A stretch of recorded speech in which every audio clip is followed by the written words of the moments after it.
AFAD'ın çalışmalarının bilinmesi ve vatandaşlarımızın bizim yanımızda olmasına ihtiyacımız var. Biz tek başımıza bu işin üstesinden gelebilecek güce sahip değiliz. Şöyle değiliz. Ekipman olarak evet varız. Araç olarak varız. 4 tane arama kurtarma aracım var ama 10 tane arama kurtarma teknisyenim var.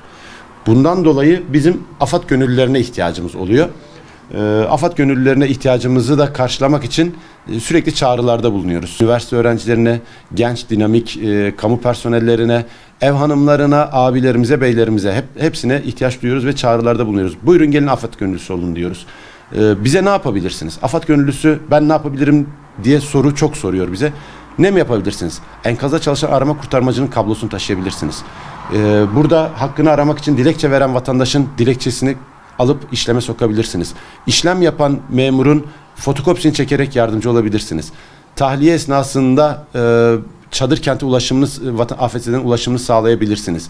Enkazın etrafında yaralısını bekleyen, enkaz altında bekleyen, akrabasını bekleyen ailelerin psikososyal desteğini verebilirsiniz. Çevrenizde, ailenizde basit yaralanma olan bireylerin hafif ilk yardım müdahalesinde bulunabilirsiniz. Bütün bunlar AFAD gönüllülerinin aşamalarıdır ve yapabilecekleri faaliyetlerdir.